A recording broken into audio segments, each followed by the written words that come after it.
ஆண்டவருடைய நாமத்துக்கு மகிமை உண்டாவதாக. இந்த காலை வேளையிலும் இந்த வீடியோ நிகழ்ச்சி மூலம் உங்களை சந்திப்பதை குறித்து மகிழ்ச்சி அடைகிறேன். சென்ற வாரம் குடும்பத்தில் தாக்கத்தை உண்டு பண்ண வேண்டும் என்பதை குறித்து ஒரு சிறிய தியானத்தை நீங்கள் கேட்டிருப்பீர்கள். இந்த நாளிலும் எப்படி சமூகத்தில் தாக்கத்தை உண்டு பண்ண வேண்டும் என்பதை குறித்து ஒரு சிறிய தியான பகுதியை உங்களோடு நான் பேச விரும்புகிறேன். அப்போஸ்தலர் 11ஆம் அதிகாரம் 26வது வசனத்திலே வாசிக்கிறோம். அந்தியோகியாவிலே முதலாக சீஷர்களுக்கு கிறிஸ்தவர்கள் என்ற பெயர் வழங்கப்பட்டது. இந்த அந்தியோகியாவிலே சபை ஒன்று ஸ்தாபிக்கப்பட்டது. இது எப்படி ஸ்தாபிக்கப்பட்டது என்று சொன்னால், ஆதி அப்போஸ்தலர் நாட்களிலே சபையிலே மிகுந்த உபத்திரவம் உண்டான பொழுது எருசலேமில் இருந்தவர்கள் எல்லாரும் சிதறி போனார்கள். சிதறி போய் சுவிசேஷத்தை பிரசங்கித்தார்கள். அந்த பிரசங்கித்த சுவிசேஷத்தின் மூலம் தான் ஸ்தாபிக்கப்பட்டது அந்தியோகியாவிலே ஒரு திருச்சபை. எனவே அவர்கள் பிரசங்கித்ததோடு மாத்திரம் நின்று விடாமல் அந்த பிரசங்கத்துக்கு ஏற்றமாய் தங்களுடைய வாழ்க்கையை காண்பித்ததன் மூலம்தான் அங்கே கிறிஸ்தவர்கள் என்ற பெயர் அவர்களுக்குள்ளே வழங்கப்பட்டது. இன்றைக்கு அநேக பிரசங்கிமார்கள் சுவிசேஷர்கள் எழும்பி இருக்கிறார்கள். அநேக காரியங்களை போதித்துக் கொண்டிருக்கிறார்கள். ஆனால் போதிக்கிற வண்ணமாக தங்களுடைய வாழ்க்கையை வாழ்ந்து காட்டுவதிலே தவறிவிட்டார்கள். எனவேதான் இன்றைக்கு கிறிஸ்தவமானது ஒரு தோற்று போன நிலையிலே காணப்படுகிறது.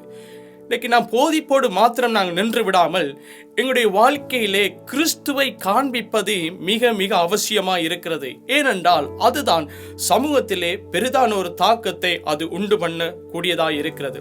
ஒரு ஊழியக்காரன் இவனமாய் சொன்னார், வார்த்தையும் பேசுகிறது, வாழ்க்கையும் பேசுகிறது. வார்த்தையை விட வாழ்க்கை அதிக சத்தமாய் பேசுகிறது என்று சொல்லி ஒரு ஊழியக்காரன் சொன்னார். உண்மையாகவே இன்றைக்கு வார்த்தைகளை நாங்கள் அதிகமாய் பிரசங்கிக்கிறோம். ஆனால் வார்த்தைக்கேற்ற வண்ணமாக வாழ்க்கையை வாழ நாங்கள் தவறிவிடுகிறோம். இதனாலே சமூகத்திலே ஒரு தாக்கத்தை உண்டு பண்ண முடியாதபடிக்கு இருக்கிறது. அந்தியோகியாவிலே பார்க்கிறோம், சீஷர்களுக்கு கிறிஸ்தவர்கள் என்ற பெயர் அவர்களுக்கு வழங்கினது காரணம் அவர்கள் போதித்த வண்ணமாக வாழ்க்கையை வாழ்ந்து காட்டின நிமித்தம் அவர்கள் கிறிஸ்தவர்கள் என்று சொல்லி அவர்களுக்கு பெயர் வழங்கினார்கள். யாருக்கு இந்த பெயர் வழங்கப்பட்டது என்று சொன்னால், சீஷர்களுக்கு தான் அந்த பெயர் வழங்கப்பட்டது. அப்படி என்றால் சீஷர்கள் என்றால் இரண்டு காரியத்தை நான் சொல்ல விரும்புகிறேன். அதாவது சீஷருக்கு இருக்கிறதான அடையாளத்திலே ஒன்று என்னென்றால், ஒரு சீஷன் என்பவன் அவன் தனக்காக வாழ மாட்டான், அவன் தண்ணியே கொடுப்பான். ஆனால் ஒரு விசுவாசியை நீங்கள் எடுத்துக்கொண்டால், ஏன் சபைக்கு போகிறான் என்று சொன்னால் உபவாச ஜெபங்கள், ஆராதனைகள், இதெல்லாம் அவன் கலந்து கொள்வதற்குரிய காரணம் நான் ஆசீர்வாதமாக இருக்க வேண்டும், நான் நன்றாக இருக்க வேண்டும், என்னுடைய தேவை சந்திக்கப்பட வேண்டும், இந்த நோக்கத்துக்காகவே போகிறான். ஆனால் சீஷன் என்பவன் தனக்காய் வாழ மாட்டான், அவன் தண்ணியே கொடுப்பான், பிற நலமுடையவனாகவே அவன் காரியத்தை செய்வான். இரண்டாவது சீஷனுக்குரிய மிகவும் முக்கியமான ஒரு அடையாளம் என்னவென்றால், சீஷன் என்பவன் அதாவது குருவுக்கு மேற்பட்டவன் அல்ல. லூக்கா 6ஆம் அதிகாரத்தில் வாசிக்கிறோம், குருவுக்கு மேற்பட்டவன் அல்ல, தேறினவன் எவனும் குருவை போலவே இருக்கிறான். அப்படின்னா சீஷன் என்பவன் குருவை போல நம்முடைய கர்த்தராகிய இயேசு கிறிஸ்துவினுடைய சாயலை அணிந்தவனாகவே இருக்கிறான். ரோமர் 8ஆம் அதிகாரத்திலே நான் வாசிக்கிறோம், ஆண்டவர் எங்களை தெரிந்து கொண்டதனுடைய நோக்கம் என்னவென்றால் குமாரனுடைய சாயல் எங்களுக்கூடாக வெளிப்பட வேண்டும் என்பதற்காக ஆண்டவர் எங்களை முன்குறித்தார், எங்களை அழைத்தார். அன்பானவர்கள், அதுக்கு பிறகுதான் ஆராதனைகள், சுவிசேஷம் அறிவித்தல், ஊழியம், இதெல்லாம் அதுக்கு பின்பதாக வருகிற காரியங்கள். முதலாவது எங்களுடைய வாழ்க்கையிலே குமாரனுடைய சாயல் வெளிப்பட வேண்டும். குமாரனுடைய தன்மைகள், சாயல்கள் வெளிப்படாவிட்டால் நாங்கள் செய்கிற ஊழியம், நாங்கள் செய்கிற பிரசங்கங்கள், நாங்கள் செய்கிற ஆராதனைகள் எல்லாம் வீணாகவே இருக்கும். எனவே அன்பானவர்களே, இந்த குமாரனுடைய சாயல் வெளிப்படும் பொழுது, சமூகத்திலே குமாரனுடைய சாயல் எங்களுக்கூடாக வெளிப்படும் பொழுது உண்மையாக அநேகர் ஆண்டவரை அறிந்து கொள்வார்கள், அநேகர் ரட்சிக்கப்பட்டு தேவனை நோக்கி பார்ப்பார்கள். எனவே இந்த பூமியிலே வாழ்கிற நாட்கள் நானும் நீங்களும் ஒரு நிருபமாக இருக்க வேண்டும்.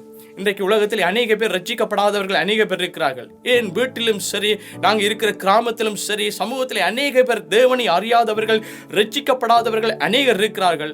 அவர்கள் ஒருபோதும் வேதத்தை வாசிப்பதில்லை. ஆனால் அவர்கள் என்னையும் உங்களையும் வாசிக்கிறார்கள். நாங்கள் எப்படி வாழ்கிறோம், நாங்கள் எப்படி நடக்கிறோம், நாங்கள் என்னத்தை சம்பாஷிக்கிறோம், நாங்கள் கிறிஸ்தவர்கள் என்று சொல்லி என்னத்தை நாங்கள் செய்கிறோம் என்பதை குறித்து அவர்கள் எங்களை நன்றாய் வாசிக்கிறார்கள். எனவே அன்பானவர்களே, எங்களை வாசிக்கிறவர்களுக்கு நாங்கள் கிறிஸ்துவை வெளிப்படுத்தும் பொழுது, கிறிஸ்துனுடைய சாயலை நாங்கள் காண்பிக்கும் பொழுது உண்மையாகவே அவர்கள் ரட்சிக்கப்படுவார்கள், அவர்கள் தேவனை அறிந்து கொள்வார்கள். எனவே அப்படி நாங்கள் வாழும் பொழுது நிச்சயமாய் கர்த்தர் உங்களை ஆசீர்வதிப்பார். கண்களை மூடி நாங்கள் ஜெபிப்போம். அன்பின் பரலோக பிதாவே, இந்த நல்ல காலை வேளையில் நாங்கள் உம்மை நோக்கி பார்க்கிறோம் அப்பா. இந்த பூமியிலே நீர் எங்களை வைத்திருக்கிறது ஆண்டவர் உம்முடைய சாயலை வெளிப்படுத்தும்படியாக, சமூகத்தில் ஒரு தாக்கத்தை உண்டு பண்ணும்படியாகவே எங்களை நீர் தெரிந்திருக்கிறீங்க ஆண்டவரே. அப்படிப்பட்டதான ஒரு வாழ்க்கையை வாழ எங்களுக்கு உதவி செய்வீராக ஆண்டவரே. உம்மை காண்பிக்கிற ஒரு வாழ்க்கையை வாழ எங்களுக்கு நீர் உதவி செய்வீராக. இந்த செய்தியை கேட்கிறதான ஒவ்வொருவரையும் கர்த்தர் ஆசீர்வதிப்பீராக. இயேசுவின் வல்லமுள்ள நாமத்தில் வேண்டுதல் பண்ணி நிற்கிறேன் நல்ல பிதாவே. ஆமென், ஆமென்.